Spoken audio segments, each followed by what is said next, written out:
Assalamualaikum warahmatullahi wabarakatuh. Good morning, my friends, and our leader, Mr. Munawir. We are from Group 1, and now we will present our material. Our material about meaning and context, types of meaning, text, context, and context. Before that, I want to introduce our group members. The first is myself, Siti Mutamima, as the first speaker, and then Tri Ristio Wahyu as the second speaker, and then the last Nusulu Hikmah as the third speaker. Well, so please listen to us for our presentation. Well, before we start our presentation, I want to give you some information about what our topic in globally. Jadi saya akan memberikan sebuah sedikit penjelasan tentang apa yang akan bakal kita bahas di presentasi kali ini. Seperti yang kita ketahui, mata kuliah kita kali ini adalah semantik and pragmatic. Semantik sendiri itu adalah sebuah ilmu, cabang ilmu yang merujuk pada pengambilan makna atau penangkapan makna dari sebuah kata. Misalnya, if you hear or if you see tables, makna apa yang bisa ditangkap dari kata table? Nah, di sini kami kelompok 1 akan mencoba menerangkan apa saja makna yang bisa ditangkap dari beberapa atau dari satu kata yang didengar atau yang diucapkan. Well, our topic is about meaning and context. And there are 4 subtopics. The first is types of meaning. The term semantic was used broadly to refer to the study of the meaning. Jadi di sini adalah tipe-tipe makna yang bisa ditangkap dari sebuah kata yang diucapkan atau yang didengar. And then the second about text, a linguistic term is used to refer to disease combination. Jadi teks sendiri itu adalah sebuah pesan yang ingin disampaikan kepada si listener atau si pendengar.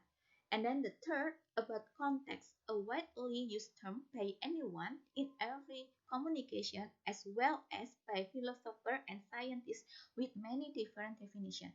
Jadi konteks sendiri ini adalah istilah yang digunakan untuk cara berkomunikasi kepada orang lain. And then the last about context, the set of the other words used in the same sentence. Jadi konteks itu sendiri adalah bagian dari konteks. Untuk penjelasan yang lebih lanjut atau yang lebih detail akan dilanjutkan setelah slide ini. Well, my friend, because I am a first speaker, I will give you the first explanation. The first explanation about types of meaning. Based on semantic study of meaning in 1981, Pix 9 Berkeley Leach divide into 7 classification of the term meaning from a semantic point of view. Jadi berdasarkan buku yang telah dipublish oleh Leach di tahun 1981, tepatnya pada halaman ke-9 dengan judul Semantic Study of Meaning, Leach membagi 7 klasifikasi dari macam makna atau 7 tipe makna yang bisa kita tangkap dari sebuah kata. Nah, makna apa aja yang dibagi oleh Leach? Kita simak di slide selanjutnya. Well, in this slide, I will give you types of meaning in generally. Jadi saya akan memberikan sebuah gambaran tentang 7 types of meaning. The first about conceptual meanings, called denotative or designative or cognitive or descriptive meaning. Jadi conceptual meanings ini adalah makna yang diambil dari sebuah kata berdasarkan deskripsinya atau penalaran secara logis. And then the second about connotative meaning, concerned with the real world experience, one associated with the linguistic expression one user or hears. Jadi connotative meaning ini adalah makna yang tidak sebenarnya atau makna yang lebih luas dari conceptual meanings.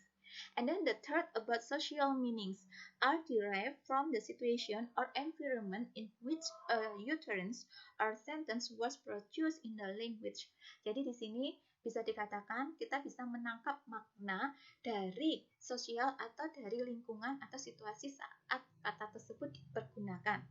And then affective meaning reflect personal feeling of the speaker. Jadi pendengar atau listener itu bisa menangkap meaning dari perasaan atau apa yang dirasakan oleh speaker atau pengirim pesan. And then the next reflective meaning, when a word has more than one conceptual meaning or multiple conceptual meaning. Jadi, reflecting meaning ini muncul ketika satu kata tersebut memiliki lebih dari satu conceptual meanings. And then the next, collocative meaning. Association of word acquired on account of the meaning of word which tends to occur in its environment. Jadi, collocative meaning sendiri ini kumpulan dari kata yang membentuk sebuah jika digunakan dalam situasi tertentu, maka maknanya akan berbeda. And then the last about thematic meaning, stress and intonation to highlight information in one part of the sentence. Jadi untuk tipe yang terakhir ini adalah makna yang diambil dari sebuah kata dengan mempertimbangkan intonasi atau tekanan yang diucapkan oleh si pembicara atau si pengirim pesan. Nah, untuk penjelasan dari masing-masing tipe akan dijelaskan di next selanjutnya, di slide selanjutnya. Okay, now I will give you the detailed information about conceptual meaning. The concept, the clear and logical definition of the word based on the structure and form of the word. Seperti yang jelaskan saya di awal, conceptual meaning ini adalah makna yang diambil dari sebuah kata dengan penalaran logis atau penggambaran atau deskripsi. For example, contohnya kita ambil saja simbolnya dari sebuah kata yaitu cats. What do you think about cats? Atau apa yang kalian pikir after you hear or you read cats? Word, image, word, thoughts, and memories become evident to provide you with the concept behind the three letters word C, A, and T. Jadi hal yang pertama setelah melihat cat yang bisa didapat adalah terdiri dari 3 huruf yaitu C, A, and T. So, apalagi yang bisa didapat? What do you get after it? Thought and memory are the concept under which you understand the meaning of the word. Jadi selain 3 huruf yang kita dapat tadi, dengan mendengar atau dengan melihat kata cats, pemikiran kita, makna yang kita ambil yaitu dari apa, deskripsi apa, atau dari kamus yang menjelaskan kalau cats itu mempunyai meaning. Mammals, convert in fur, has whisker, slit and fast, have a great flexible, not a dog, not a bird, not a cow, mew, sleep up to 80 hours a day, is unfriendly, scratch and or has claws. Jadi makna yang didapat ketika if you hear or if you speak, lalu pendengarnya memahami makna cat itu adalah hewan mamalia yang memiliki bulu di sekujur tubuhnya, mempunyai 4 kaki, tapi bukan anjing, bukan sapi. Lalu biasanya dapat mengucapkan kata meong atau mew, bisa juga tidur selama 18 jam setiap hari, lalu memiliki cakar. Jadi intinya, concludes-nya, conceptual meanings ini adalah makna yang diambil dari sebuah kata berdasarkan penalaran logis atau deskripsi yang sesuai dengan kenyataannya. Itu adalah conceptual meanings. In next slide, there is the other symbols. Jadi saya akan berikan contoh lain selain cats. You can look at the first about needle. What do you think about needle after you hear needle or you speak needle? Setelah mendengar atau membaca needles, makna apa yang bisa ditangkap? Pastinya akan ada tertuju pada thing, sharp, or instrument. Jadi suatu benda yang tipis, tajam, benda yang digunakan untuk menjahit. Untuk itu needle. Lalu how about the woman? The meanings like that human, female, and adult. Jadi ketika if you hear or if you see or if you read, jika mendengar atau membaca kata woman, pasti makna yang didapat atau yang ditangkap adalah sebuah makhluk hidup, manusia, berkelamin perempuan, dan juga sudah orang dewasa. And then also which man, jadi sama juga dengan man. Apa yang didapat, makna yang didapat ketika sudah membaca atau menemukan kata man, pastinya akan di pikiran kita muncul, oh man itu adalah sebuah manusia, seorang manusia, and then seorang makhluk hidup berkelamin laki-laki dan sudah berumur atau dikatakan orang dewasa. I will continue to the second types of meaning. The second type is connotative meaning. The concept, the communicative value of the expression over and above its purely conceptual contents and concerned with the real world experience one associated with the linguistic expression one use or hears. Jadi di sini connotative meaning ini adalah makna yang didapat dari sebuah kata berdasarkan lebih atau lebih luas dari conceptual meaning atau conceptual content. Jadi bukan makna sebenarnya atau deskripsinya itu meluas, bisa dengan karakter atau paradigma oleh masyarakat yang melekat dalam kata tersebut. For example, contohnya I get symbols of woman. Jadi contohnya adalah salah satu kata woman. Seperti yang saya terangkan sebelumnya di conceptual meaning, woman mempunyai conceptual meaning yaitu human, female, and adult. Lalu bagaimana untuk connotative meaningnya? Di connotative meaningnya, seorang woman itu memiliki gregarious, having maternal instinct or typical rather than invariable attribute of womanhood such as babbling, experience in cookery, skirt, or dress wearing. Jadi maksudnya di sini, perempuan itu bukan cuma hanya makhluk hidup atau seorang manusia, tapi di sini dikategorikan ketika kalian mendengar kata woman itu artinya adalah seseorang yang identik dengan sifat keibuan, lembut, penyayang, atau mungkin karakter atau paradigma yang melekat pada tubuh perempuan. Misalnya perempuan itu kan terkenal talk aktif, cerewet, atau purian, mebia, atau cemburuan, atau mungkin dia terlalu egonya tinggi, lalu atau mungkin sifat-sifat karakter yang cuma dimiliki oleh perempuan. Nah, di situ adalah maksud dari connotative meaning. Contoh simpelnya, kalau kita sedang berbicara dengan orang lain ngomong, oh pantas saja karena perempuan. Nah, perempuan yang dimaksud itu bukan perempuan seorang manusia atau seorang yang berkelamin perempuan, tapi di situ adalah karakter yang dimiliki oleh perempuan, yaitu mungkin talk aktif atau yang lainnya. And then connotative meaning juga based on age to age or society to society. Jadi berpengaruh kepada zaman. Misal sama-sama perempuan untuk simbolnya. Kalau di zaman dulu itu perempuan itu identik dengan memakai jari atau memakai sari untuk orang India. Tapi kalau modern woman sekarang ini, present woman-nya sekarang ini identik dengan memakai jeans atau t-shirt yang menunjukkan karakter istilah seperti seksi. Nah, connotative meaning sendiri bisa di-conclude regarded as individual, comparative, unstable, indeterminate, open-ended, variable according to its culture and individual, whereas conceptual meaning is not like that. It can be quantified in terms of limited symbols. Jadi meskipun konseptual artinya bukan makna itu sebenarnya, tapi connotative meaning bisa mengangkat sesuatu yang berhubung identital atau sebuah budaya yang melekat pada jiwa perempuan itu sendiri.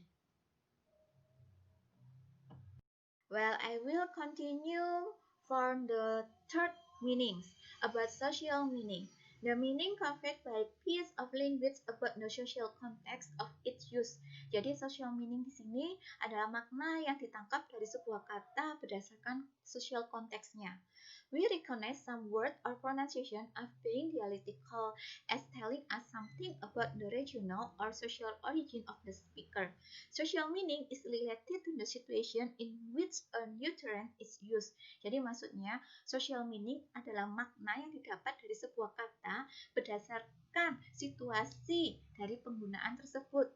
Bisa juga ada orang yang mengucapkan sebuah kata berdasarkan latar belakang sosialnya. For example, steed, horse, and net are synonyms. They all means a kind of animal like example horse, but they differ in style, also have various social meaning. Steed in use poetry, horse is used in general, while neck is slang. Jadi contohnya, misalnya ada 3 kata di sini, steed, horse, and neck. Kalau berdasarkan konseptual meaningnya, semuanya itu artinya adalah kuda, tapi penggunaannya itu berbeda. Kalau misalnya steed itu digunakan dalam bahasa puisi untuk menggambarkan sebuah kuda. Tapi dalam kehidupan sehari-hari atau penggunaan general kita menggunakan atau menyebutkan kuda sebagai horse.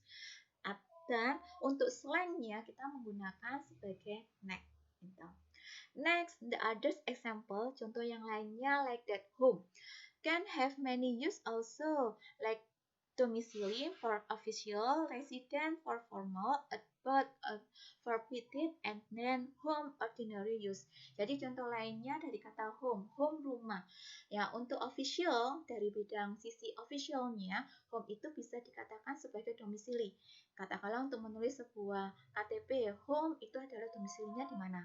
And then ketika kita berada dalam situasi formal, sosialnya kita itu formal, lingkungan formal, kita akan mengatakan homes itu adalah sebagai residence, yaitu alamatnya. And then kalau dalam bahasa puisi atau bahasa puisi, home itu bisa menggunakan kata about, atau dalam penggunaan sehari-hari kita menggunakan home sebagai artinya rumah. The next type is affective or emotive meaning. It refers to emotive association or effect of word and word in the reader or listener. Jadi di sini makna yang didapat dari sebuah kata itu menyangkut kepada emosinya. Contohnya like that, home for a sailor or soldier, or a spirit and mother for a motherless child. A married woman, especially in India context, will have special affective emotion coalition. Jadi misal tadi contoh yang di social meaning kan contohnya home. Saya lanjutkan untuk kalau dari kata home diambil emotion meaningnya itu bagaimana?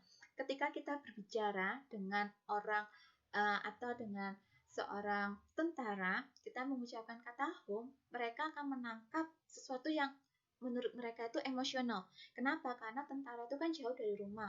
Mungkin mereka akan mengingat masa ketika berada di rumah atau rindu akan tanah kampungnya. Atau contoh yang lainnya mother. Jika kita berbicara kepada orang yang telah kehilangan ibunya waktu kecil atau tidak memiliki ibu, ketika kita bicara atau mengucapkan kata ibu, maka makna yang ditangkap oleh anak tersebut atau orang tersebut akan memiliki lebih emosi, lebih emosional. Nah, effective or emotive meaning ini adalah makna yang ditangkap oleh seseorang karena emosinya. Nah, and then effective meaning is the often conveyed through conceptual connotative contents of the word used. Jadi misalnya kalau berdasarkan tadi conceptual meanings itu kan makna sebenarnya sesuai dengan konsep. Connotative meaning makna yang lebih luas.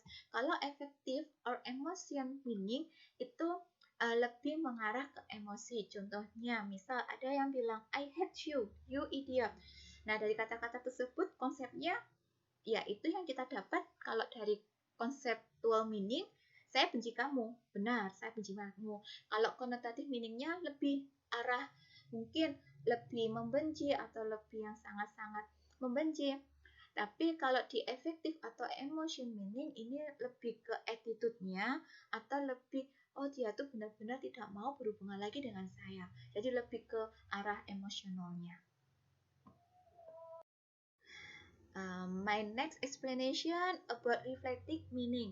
Jadi tipe yang selanjutnya tentang reflective meaning. The concept is the one apparent in situation of multiple conceptual meaning when one sense of the word influence our response to another sense and state by Leeds. Jadi berdasarkan definisi yang dikeluarkan oleh Leeds, reflecting meaning ini terjadi jika kata tersebut satu kata memiliki dua arti dalam konseptual. Contohnya, for example, dear. Dear in the sense of expansiveness, but the sense of beloved is also includes. Jadi dear, kita menggunakan kata-kata dear itu memiliki dua appreciation. Jadi persepsi yang pertama, oh my dear itu berarti artinya oh sayang. Sayangnya di sini itu melewatkan sesuatu yang tidak bisa kita lewati. Kalau dalam bahasa Jawanya tuh eman. Tapi oh my dear itu juga bisa diungkapkan sebagai sapaan kepada orang yang kita sayangi. And then usually comes when familiar with one sense of the word affect of our interpretation of another sense. Jadi juga bisa mempengaruhi makna yang lainnya. Contohnya, the slogan of KFC, Finger Licking Good. Nah, ada slogan dari KFC yaitu Finger Licking Good. Good di sini bisa artinya itu tergantung orang menafsirnya. Banyak bisa goodnya dalam pelayanannya atau goodnya dalam makanannya sehingga mereka ingin menjilat tangannya atau goodnya dalam soal rasa atau soal yang lainnya. Jadi intinya reflecting meaning ini adalah sebuah kata memiliki reflecting meaning jika memiliki lebih dari satu conceptual meaning. Okay, that's all for me, and the next explanation will be presented by Triristio Wahyu. Hey everyone, thank you so much for the time. Now it's time for me, Trisio Wahyu, the second speaker of this group, and now I'm going to talk about the collocative meaning. What is collocative meaning? The meaning which a word acquires in the company of certain words. Words are co-occur with certain words only, like big business, not large or great business. We cannot use large business, we cannot use great business, we have to use big business. Next, we have refers to the associations of a word because of its usual or habitual. Jadi ini bisa terjadi karena kebiasaan atau penggunaan sehari-hari gitu. Co-occurrence with certain types of words like pretty and handsome, those all are indicates good looking. Next, the third, the word pretty collocates with girl, woman, village, garden, and flower. It's like that. Can we use handsome? No, we can only use handsome on the other hand. I mean, it's like the word handsome for collocates with boys or men, etc. etc. Sorry. So pretty woman and handsome man. We cannot use handsome girl or pretty man. We cannot use that. Last, the verbs wander and stroll are quasi-synonymous. They may have almost the same meaning, but while cows may wander into another farm, they don't stroll into that farm because stroll collocates with human subject only, like that. Jadi penjelasan sederhananya adalah collocative meaning adalah makna kolokasi yang menurut Leach tahun 1981 adalah di mana kolokasi adalah makna kata yang terdiri atas asosiasi kata terhadap kata yang ada dalam lingkungannya, seperti itu. Makna ini berkenaan dengan ciri-ciri makna tertentu yang dimiliki sebuah kata dari sejumlah kata-kata yang dominan, like that, atau yang bersinonim. Sehingga kata tersebut hanya cocok untuk digunakan berpasangan dengan kata tertentu lainnya. Jadi makna konotatif harus padan dan pada tempatnya. Seperti tadi, cantik atau pretty hanya bisa digandengkan dengan kata wanita, woman, bunga dan sebagainya. Tidak bisa kita menggunakan kata pretty pada laki-laki atau cantik pada laki-laki. Tidak bisa seperti itu. So that is the simple example about the collocative meaning. Now let's talk about the thematic meaning. What is thematic meaning? It refers to what communicated by the way in which a speaker or writer organizes the message in terms of ordering, focus, and emphasize. This active is different from passive, though its conceptual meaning is the same. Next, the way our order our message also convey what is important and what's not important. This is basically thematic meaning. Because for example, the first sentence, Mrs. Smith donated the first prize. The second sentence, the first prize was donated by Mrs. Smith. In the first sentence, who gave away the prize is more important. That is Mrs. Smith. But in the second sentence, what did Mrs. Smith give is more important. Thus, the change of focus the meaning also. The last, alternative grammatical construction also give thematic meaning. For example, first, he likes Indian good most. Second, Indian Indian goods he likes the most. The third, it is the Indian goods he likes most. Jadi sekali penjelasan sederhananya adalah tentang makna tematik yang dikomunikasikan dengan cara di mana pesannya disusun atas dasar urutan dan penekannya. Seperti dicontoh di kalimat di penjelasan kedua tadi, di mana Mrs. Smith mendonasikan hadiah pertamanya, hadiah utamanya, di mana penekanannya jatuh pada di mana Mrs. Smith, tindakan Mrs. Smith yang mendonasikan hadiah utamanya. Sementara kalimat keduanya, the first prize was donated by Mrs. Smith. Jadi di mana hadiah utamanya yang lebih ditekankan. Jadi seperti itu contohnya. Sangat simpel sekali tematiknya ini. Next, we are going to talk about the text. What is the meaning of text? Text is a linguistic term. It used to reverse those the combinations. That is to say, a text can express the whole idea for the communicator. Brown and Yule 1983 in their discourse analysis define text as the verbal record of communicative act. Text is produced and interpreted between two people in certain contexts because of human beings use language to communicate with others. According to the traditional view on context, context can be classified into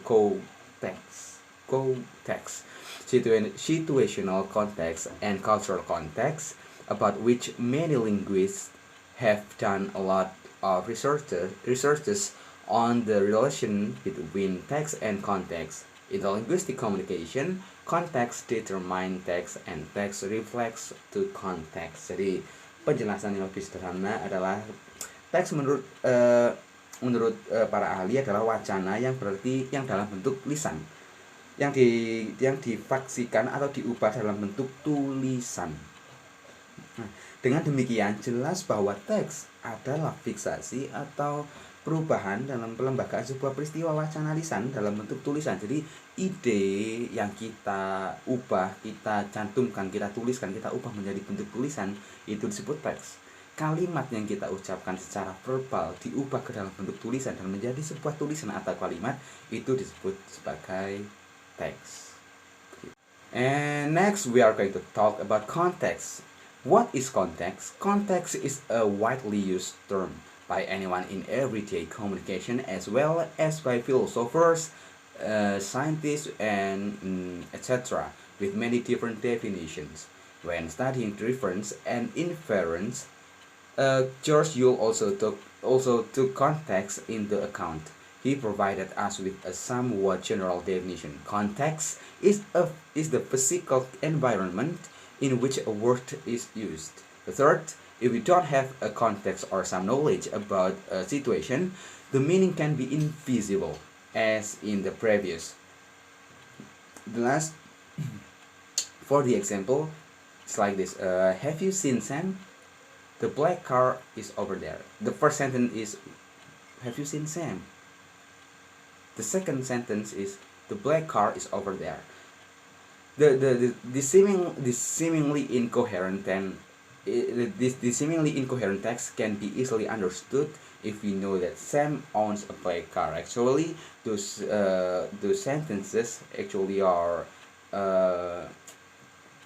has a similar context. I mean, has a similar context, but because of but to understanding those two sentences, you have to understand the context. So dalam penjelasannya, sebenarnya kalimat sederhananya konteks adalah suasana, keadaan. Seandainya contoh di satu dan contoh di kalimat kedua tadi saling mengerti bahwa saling berhubungan konteksnya, suasana atau keadaannya, kalian akan mengerti bahwa have you ever seen Sam dan the black car is over there punya keadaan situasi yang sama, di mana Sam adalah si pemilik dari mobil hitam itu dan Sam sedang mencari mobil hitam itu. Jadi konteks dalam kalimat yang sederhana adalah suasana atau keadaannya.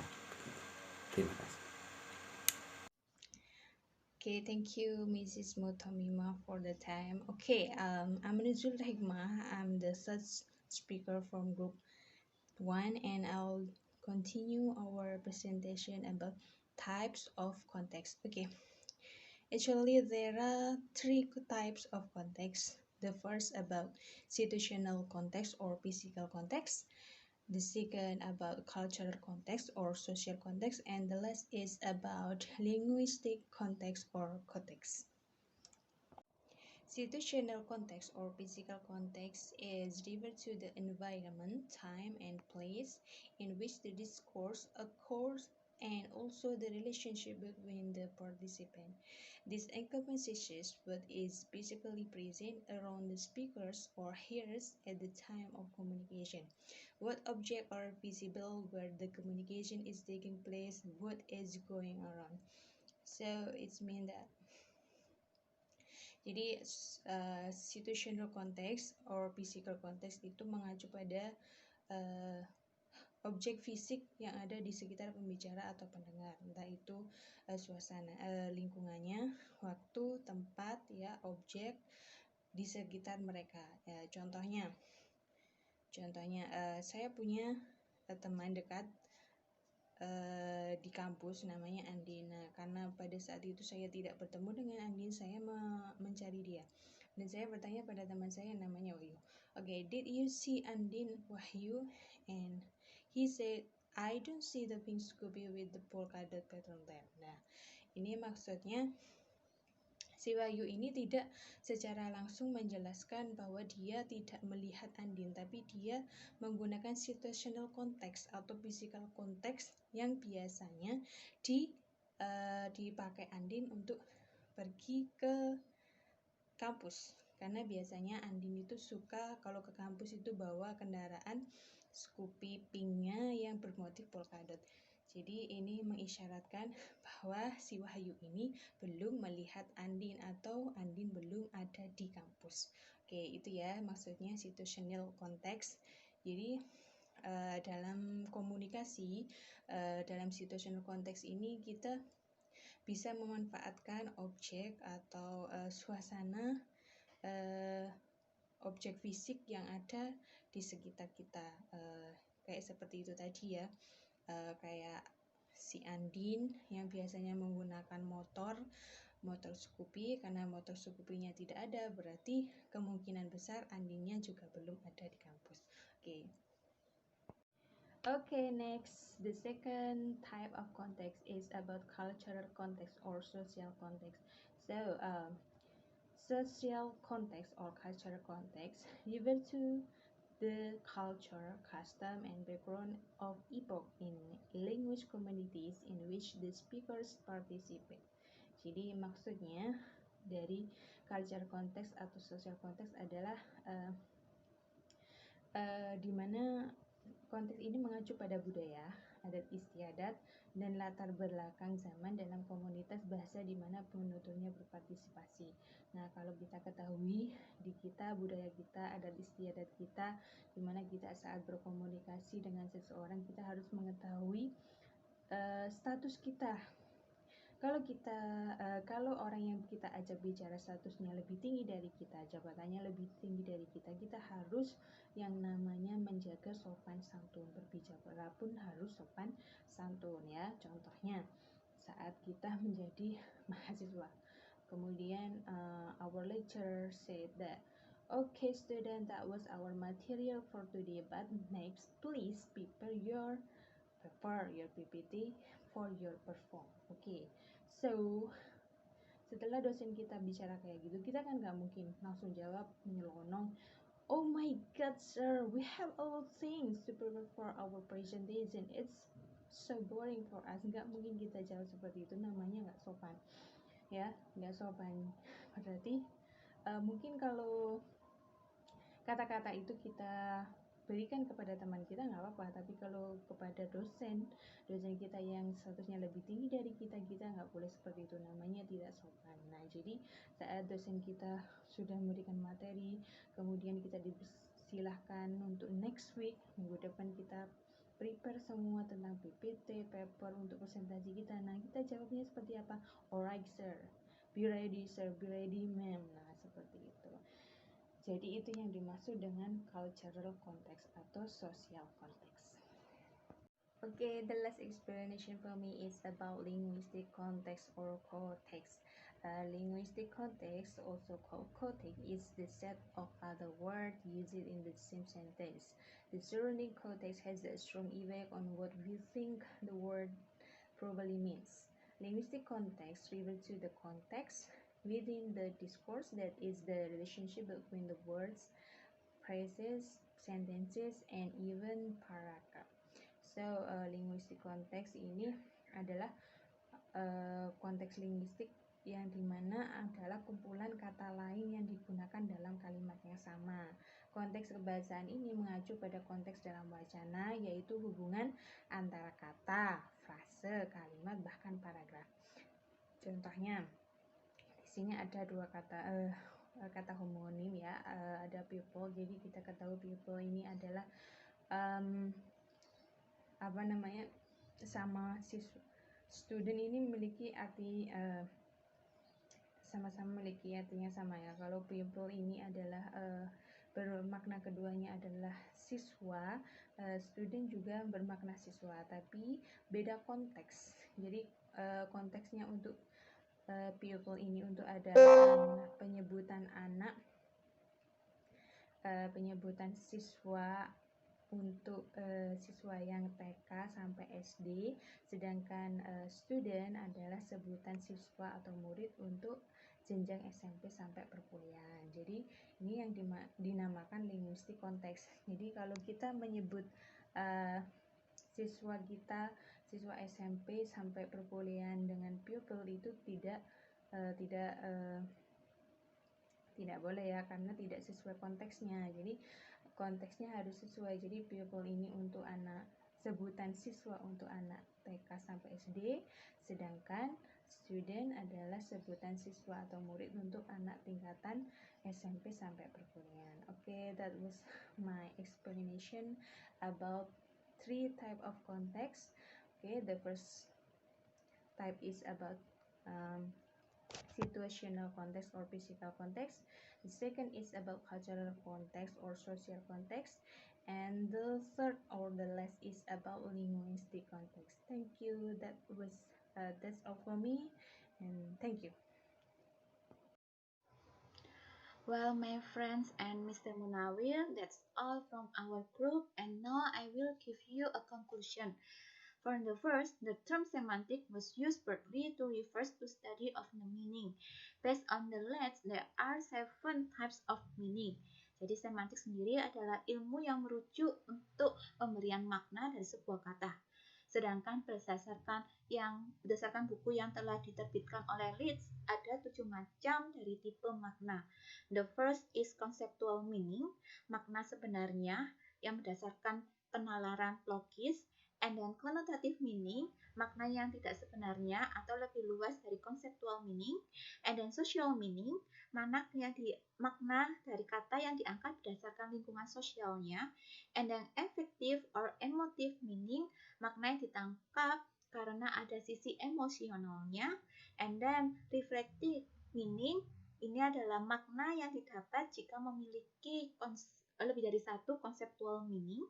And then the next collocative meaning, ini adalah makna yang ditangkap dari sebuah kebiasaan. And then the last thematic meaning, ini adalah makna dari kata yang ditangkap berdasarkan intonasi atau tekanan yang diucapkan oleh speaker. And then the next, about text. Text is a linguistic term that is produced between two people to communicate.